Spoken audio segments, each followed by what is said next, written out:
Hey guys, what's going on? This one's just a quick PSA for anyone that's bought the BETAFPV Express LRS gear recently. Now BETAFPV were kind enough to send me out some hardware to test and review, and of course range test, which I do plan to do as soon as I get the chance.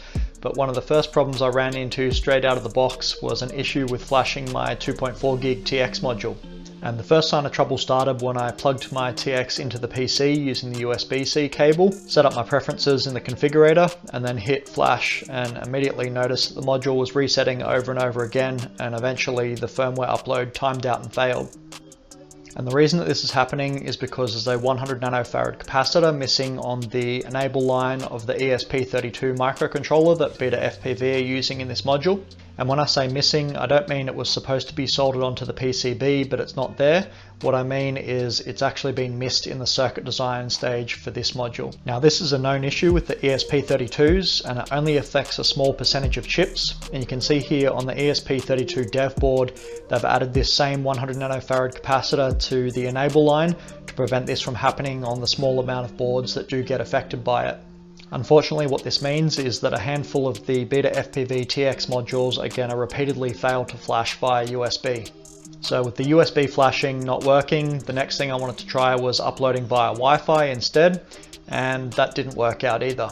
When you put the module into Wi-Fi update mode from the Lua script, there seems to be some issue with the power to the ESP32, and the whole module resets, which you can see here when I press the Wi-Fi button. It briefly enters into the hotspot and then drops out immediately and resets back to normal operation. So at this point you'd probably be getting pretty frustrated with it and wondering how the hell you're going to flash this thing, and luckily there is a workaround to get it to work. You're going to need to open up the TX module, so remove these 4 screws here and then carefully take the PCB off the front cover and heatsink. Underneath this larger push button here that you can access from the front panel, there's a smaller button underneath that you can only get to when you open the module up. And if you hold this button down while you flash via USB, it actually does succeed.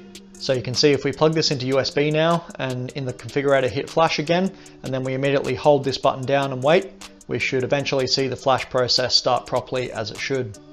Now obviously this is going to get frustrating if you've got to keep opening up the TX module and holding down that button every time you want to update the firmware.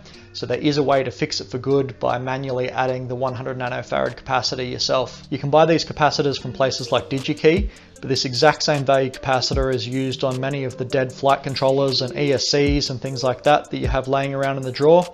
So you can desolder a few caps and test the capacitance with a multimeter to find one that's the right value. And then all you need to do is tack this onto the top of this transistor here near the USB-C connector, and then run a small bit of wire over to the ground here on the USB.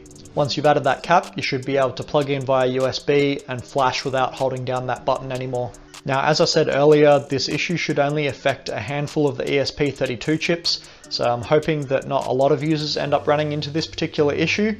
But so far, both myself as well as 2 of the other devs, Jai and Alessandro, have run into this particular problem, so it's definitely something to keep an eye out for. We've made BETAFPV aware of this, and they've told us that it's fixed in the next batch that will go out, so hopefully not too many people get caught by this. But if you are running into this, then hopefully this will be helpful. That's all for this one, guys. Full review and range test of the BETAFPV gear incoming soon, but until then, stay safe. See ya.